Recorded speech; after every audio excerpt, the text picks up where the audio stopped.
And so Mason and myself, my wife and kids might be at the library right now. Like, we all authentically really appreciate, enjoy the libraries. And this is a plan that, I guess we'll come back in a minute, we believe can have both, right? We can fund our libraries way beyond what any other city in the state does. We can fund our libraries around 2 times beyond what every other city in the state does. And I think the argument really comes down to, do we want to fund the libraries twice better than everybody else does, or 3 times better than everybody else does, right?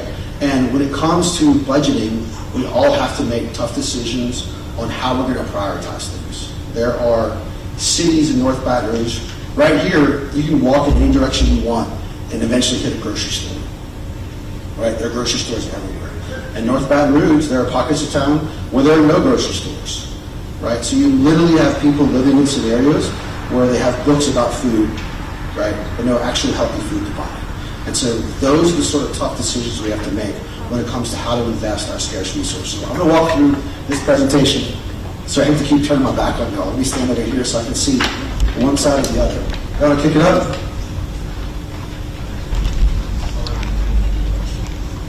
No problem.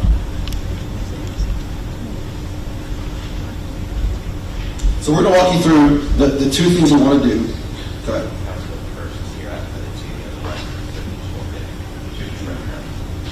I don't see Councilmember Hurst. But y'all give a round of applause for Councilmember Hurst. There are 2 things that the mayor is proposing. The first is to rededicate the $104 million surplus. Now, I know Don's going to jump up and down and say there's not $104 million, and sometimes there's $114 million, sometimes there's $104, sometimes there's 95, sometimes there's 92. We actively debate on how much money is sitting in the bank account. But somewhere between 92 and $114 million is an agreement of the surplus is there. And so we are proposing to rededicate about 75% of that money into what we believe is a better way to spend the money. Then we're proposing to rededicate the $60 million or so that comes in the millage. Okay, we're good. Okay, so together, let's skip this slide. The purpose of this, as I said earlier, is to make tough decisions around priorities. When I was a college kid and I got my first real paycheck, I could not believe I had money for the first time, and I went out and bought a Mustang GT convertible, right? I thought, well, this is the best possible use of my money as a Sparks car, right? I didn't have a mortgage, I didn't have anything else, and I learned my lesson, right? I went out and sort of blew this money, and the city parish has to put its dollars into investments that will pay off. We have to make tough decisions. Let's keep going. 4 main points we talk about. The first is parish-wide synergies. One of the things that's been reported is that the parish money is going to be spent on the city. That is far from the case. Almost everything up here is a parish-wide priority, right? Crime happens inside the city and outside the city. I doubt many people would know when they leave the city lines, go briefly into the parish and into St. George, for example, coming down Burbank, right? But certainly criminals don't know. Public safety, economic development, and infrastructure improvements are all things we can afford and still have the best library system in the state. Let's keep going. One-time allocations. So we want to rededicate of the $104 million, $75.4 million to other purposes, and keep $28.6 million inside the current library system. So about 75% will be reallocated and reinvested into areas that are desperately needed, and about 25% stays where it is. Keep going. Okay. What are we doing with that $104 million? Half of it, or $52 million, goes to pay off debt. The city parish has hundreds of millions of dollars in debt. Okay, it has over $1 billion in unfunded liabilities that come from the pension program. Okay, there's a real belt tightening that has to happen.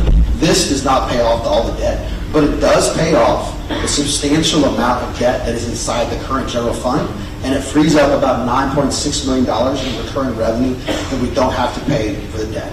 So once we pay this off, within 5 years, we made our money back.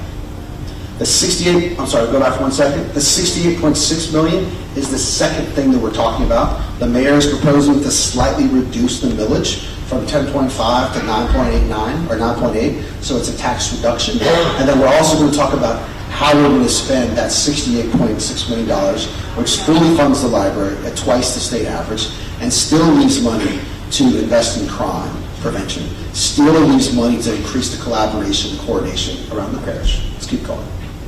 Okay, so the public safety. The first thing we're going to do with the $104 million is there's about $9.5 million to be spent in these areas. Community policing.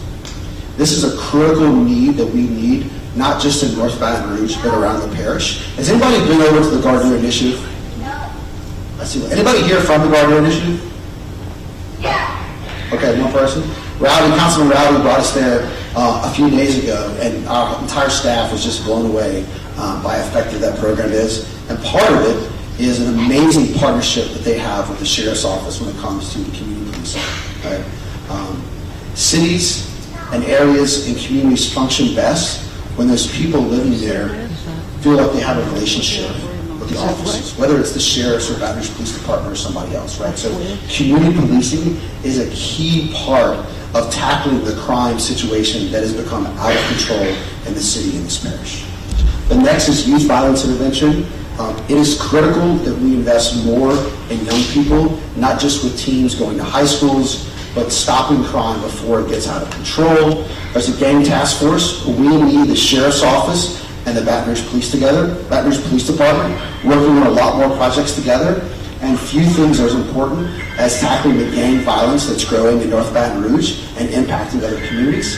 And finally, the Guard Year Initiative.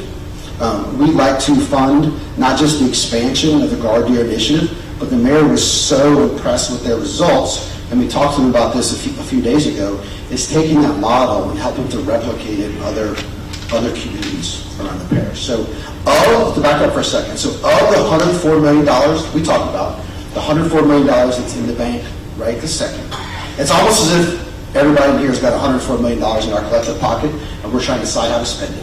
Of that 104, we're proposing about 9.5 is spent on some of these initiatives. Keep going. This is the rest of the 9.5. The Brave Cave has been in the press years ago. It's been in the press recently. We're going to partner with the YWCA to repurpose that building and build it something that can help healing happen in that community. The District Attorney's Office is one of the most underfunded departments in the entire city parish. So to put that in perspective, if you consider the library at $65 million a year and the district attorney at $6.5 million, we're spending about 10 times on libraries that we do in the district attorney's office. And so 1 to 1.25 does not solve that problem, but it does help to make things better. And at the same time, the public defender's office. Does anybody know we only fund about $1 to $1.5 million currently for the public defender for the entire city parish, right? That is woeful unfunding. And so as you increase what's happening on the prosecutorial side, it also helps to increase what's happening on the defendant side, right? So as we give raises to police officers and as we build more cooperation between the sheriff's office and the police department and the district attorney's office, we also want to increase the funding for the public defender's office to help the entire system work better together. One of the most important things that Coach Sid Edwards ran on was tackling crime, and so this is one of our major focuses, is helping the city parish get the crime problem under control. All right, let's keep going.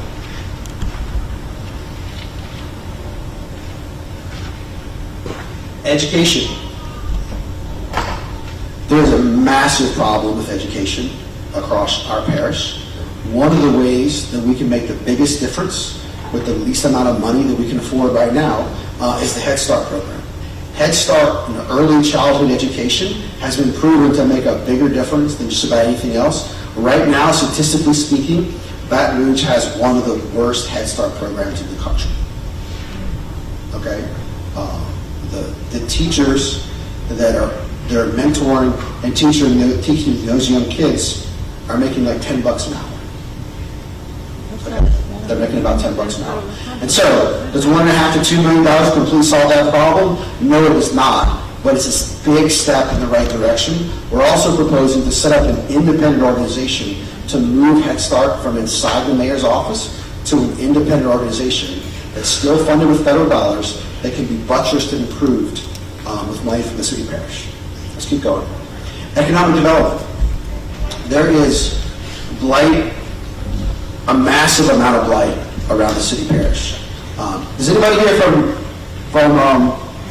have significant blight where they live? Other than tall grass, and I know here, out here in this part of the parish, blight is, tall grass, or your neighbor didn't pull that trash can back in time. But in North Baton Rouge, there are not just hundreds of buildings that have to be torn down, there are thousands of buildings. Thousands of buildings across the parish that have to be torn down. When you have a vacant building or a vacant home next to you, what happens? Your property value goes down, right? When you live next door to a vacant commercial building, your property value goes down. No one wants to buy land or build a business next to a blighted vacant building, right? That might have criminals hiding guns or drugs or going in and out. And so, is 1.5 million enough to solve the entire problem? No, but it's enough to kickstart a partnership between Build Baton Rouge, between CAFA, between DPW, to make an aggressive attack to begin tearing down these blighted structures, which will begin to increase the economic development. The easiest way to think about economic development is to realize that we all do life on an invisible financial escalator. Okay, everybody in this room, tomorrow you're going to wake up and one of two things are going to happen. You might wake up a little bit wealthier, or you might wake up a little bit poorer. If you own a home, right, in certain parts of town, when you wake up tomorrow, your home is worth a little bit more and your debts are worth a little bit less. If you live in other parts of town, whether you own a home or not, you're going to wake up tomorrow a little bit poorer because your paycheck's not going to go as far. Those eggs are going to cost more, right? No matter how hard you work, no matter how fast you run, if you were doing life on a downward-facing escalator, you're never going to get ahead because you cannot win until you get off that escalator. And so a lot of these economic development programs are about going into communities where everybody is stuck on a downward-facing elevator. Indian food deserts, as I mentioned earlier, there are large swaths of towns in North Baton Rouge that don't have grocery stores. And so we have federal funding, CPD money, that we need to pair with these dollars to aggressively begin some economic development programs to have grocery stores that can anchor larger developments. And the River Center redevelopment, the River Center over the years has dwindled and dwindled, and the city parish has not had the money to provide any sort of significant upgrades. It has had the money to keep it going, right? It has had the money to repair it, but $7.5 million paired with some state funding, paired with some public-private partnerships, can really begin to completely reimagine what the River Center looks like, to attract much larger organizations, much larger conventions, all who bring in tourists, who are staying in hotels, who are buying food from our restaurants, who are spending their tax dollars, who provide more economic development. All right, let's keep going. Recurring revenue. So what we just went through is the mayor's plan on how to repurpose the $104 million that's in surplus. About 75% goes to the initiative we just talked about, from the Guard Here initiative to the River Center, and about 25% or 28% stays with the libraries. Now we're going to talk about the recurring revenue. So this is the money that we have to budget on a recurring or annual basis. Mental health and homelessness. If you live anywhere in this part of town, you know that there's an increasing homeless population that's on Seagan, right? There's more and more panhandlers. There's more and more homeless individuals walking up and down the streets. Sometimes they come really close to being hit by a car, right? So homelessness is a problem that didn't really exist much 30 years ago in Baton Rouge. It was still here, but it wasn't the size that it was today. And the homeless population is composed of lots of different people. There's a really small percentage of people who just enjoy a free lifestyle, right? Who don't want to be trapped down. That's not the majority of it. The majority of people who are homeless either are struggling because they don't want to be homeless, or they have a mental health issue, right? And so this $1 to $1.5 million helps the city parish to begin tackling the problems. Again, is it enough to solve the problem? Absolutely not, but it is enough to take a big step in the right direction. Drainage. One of the reasons we have substantial drainage problems in Louisiana is not just because it rains a lot, it's because we don't have the budget to do proper maintenance. Let me say that again. We don't have the budget, or we haven't set our priorities to do proper maintenance. And every year that you don't clear out your drain, every year that you don't clean out your ditch, it just gets worse and worse and worse. The budget today for the maintenance department inside of DPW that takes care of roads and drainage is only about $20 million, right? So today, we're funding libraries at 3 times the amount that we fund the entire maintenance department for roads and drainage around the city parish, okay? So $2.5 million is a big step toward that, especially toward the master plan we have for stormwater. Road maintenance and beautification is $6 to $6.5 million that will be dispersed across the entire parish, again, taking better care of the roads and the beautification. And public safety, this is a bundle of not just police pay raises, but also more plans to advance community policing and strengthen our partnerships between these two agencies. Right now, the starting pay for a police officer is much better than it is for a Head Start employee, right? The Head Start people are making about $10 on average. A starting police officer in Baton Rouge, Louisiana today makes $38,000 a year, right? And for 38 grand, we're asking you to strap on a gun and go into some dangerous parts of town. And so this is not enough money to pay the police officers as much as we'd like to, but it is enough money to begin getting their pay in line with the other departments in the area to also build better partnerships. Let's keep going. Library funding, $38 million is a lot of money. You know, it's not as much as 45 million, it's not as much as 65, it's not as much as 105 million. Okay? A few years ago, the library spent $19 million on a beautiful building on downtown that at times is one of the fanciest, homeless restrooms downtown. There's not that many people going to the downtown library. Okay? I'm not saying it's not a gorgeous building. When you look out the mayor's window, you see the library and it is absolutely stunning. Okay? But $19 million is a lot of money for the Baton Rouge City Parish, considering what our current budget woes are. And so we're proposing that we can have an incredible library system for $38 million, plus the $28 million that's still there for capital improvements and other expenses that's inside the $104 million. Keep going. Budget stabilization. Even after doing all this, even after tackling homelessness, after tackling maintenance on the roads, we're still $21 million short in the city parish budget. They cut $40 million last year, and as St. George continues to egress out, we have to cut another $21 million. So this $9.6 million, coupled with some other things that we're doing from a budget perspective, gets us a lot closer to filling that hole. So this $9.6 million is a critical step in the right direction toward balancing the budget. The city parish is not like the federal government. It, by law, has to balance its budget.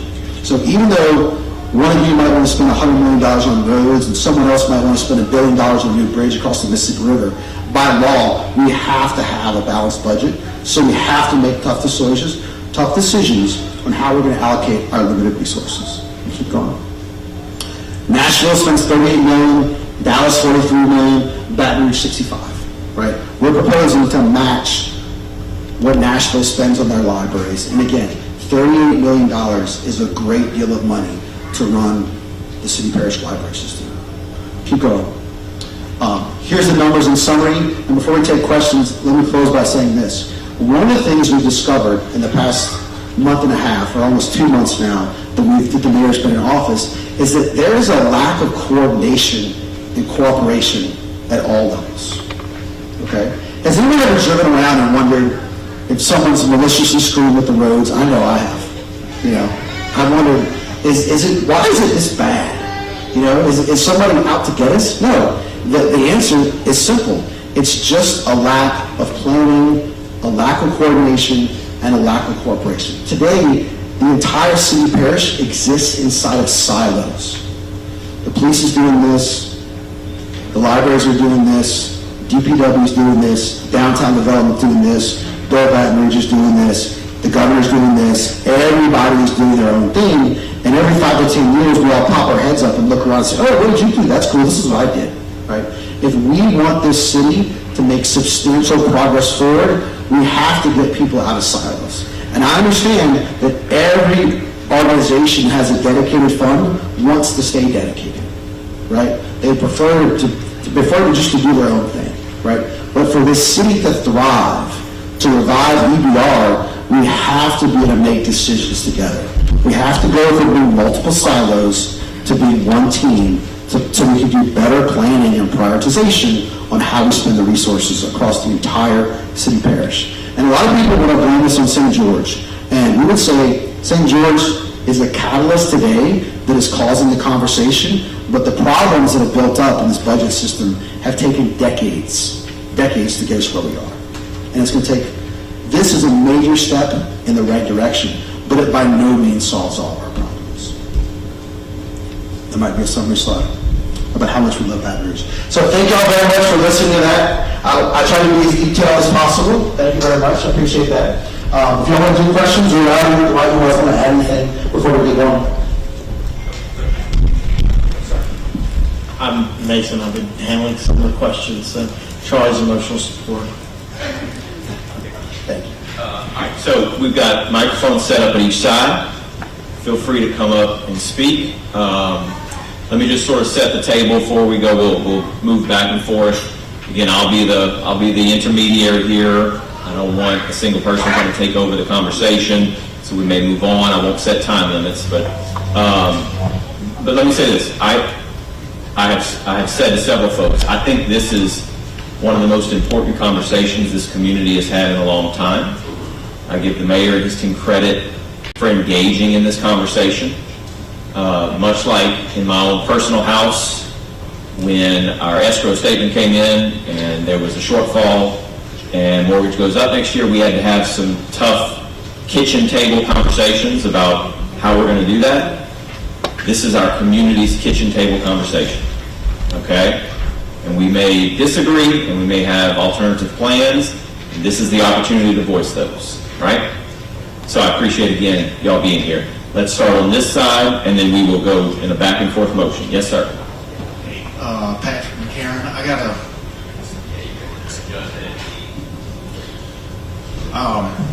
I support this plan. This is an awesome idea. I'm glad the mayor's doing this. What about like some of these other things that I feel we're wasting money on, like the council on aging, some of this other stuff that I do not think is the role of government? Can we divert more of that money to like this district attorney? Because now he's wanting to put a property tax. I mean, there's only so much property tax we can have. I know, look at this young kid. Look at young people, the property taxes keep going up and up, and they keep putting new property taxes. 20 years ago, I've seen my property tax bills go up, and especially if you're a business owner, because you don't get homestead exemption. So I'd like to keep the property tax, no more property taxes. This is a great idea. Let's divert to what we really need. What about the DA? Can we maybe divert some more of this library money? Because I think $38 million is more than enough for the library. We got the internet now. This is in 1990 where I have to go. I used to love the library. I used to hang out there when I was in high school. I was in the library every day. But now I have the internet. I can do everything I need on the internet. I'm okay with like a main library at Goodwood, maybe the one downtown. But I think in 2025, we have the internet. We have a lot of references online. We don't need to be putting this. So can we divert this? And I think put it up for a vote, because I think the silent majority, they may not be here tonight. Probably got a lot of special interest people that support the library, that are like library gung-ho. But I bet you put this up for a vote, people like me are going to vote for this. We want to divert the money to what we really need, and that is police, DA, we need a court system, we need, the government needs to fund what the government is supposed to do, not these special interest groups. So so let me get to my question. Are we going to, what about this council on aging, some of these other things? Can we divert some more money from this frivolous spending to what we really need? So I'll answer your question in a technical sense. Could it be a part of this plan? No. The truth of the matter is the reason this happened this way is really for two reasons. The library just has been, they've been taking in much more money than they've been spending.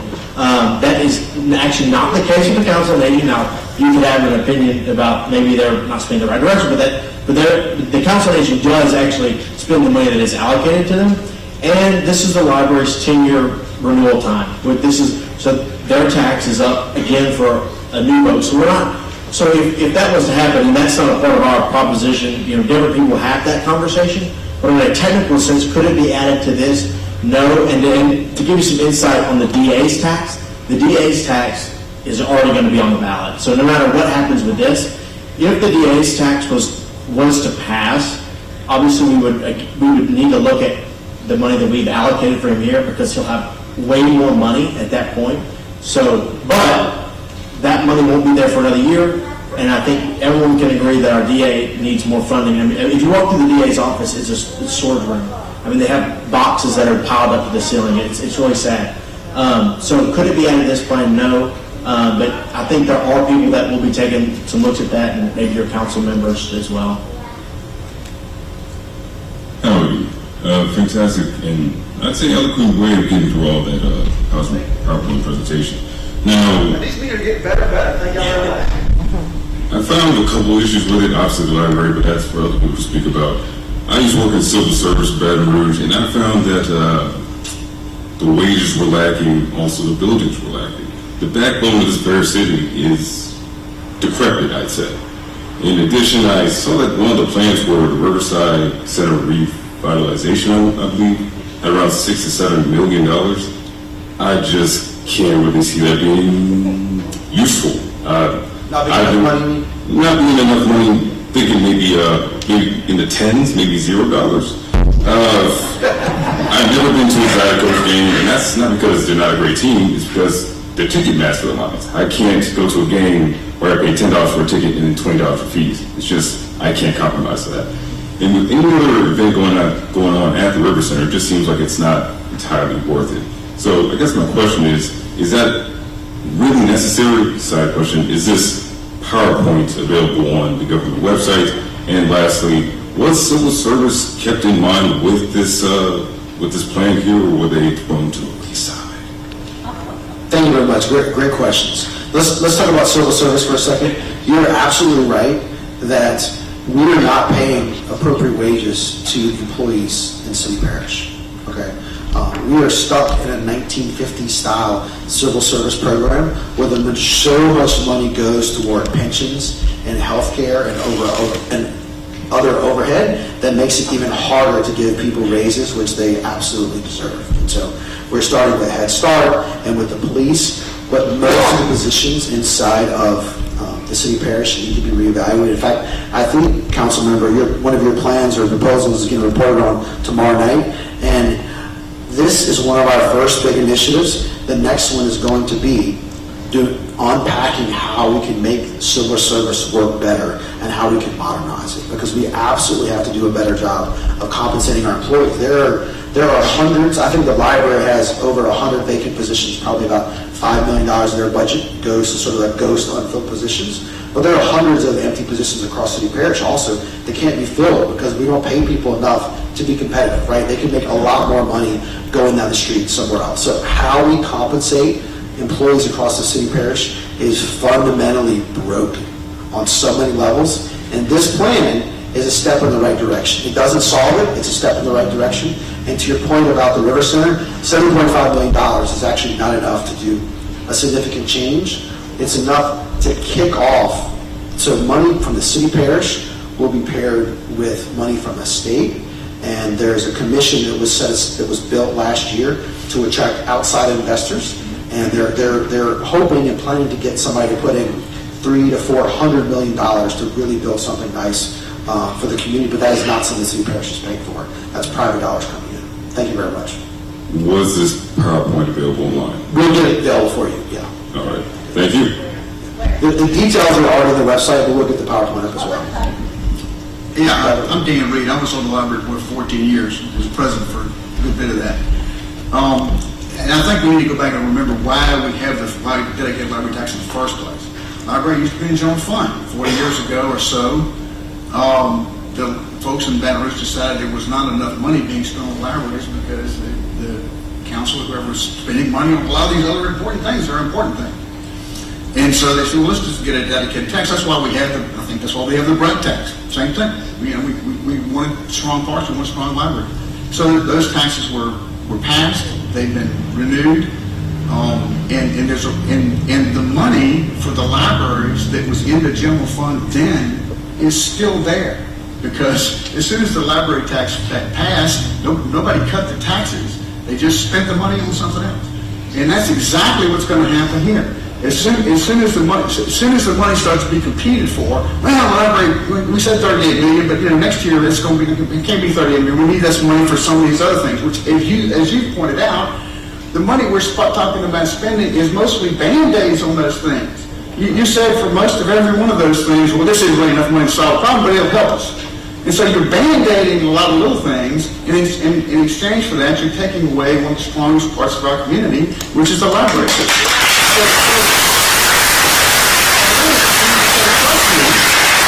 My answer to the trust me is, well, where was this when the mayor was running for office?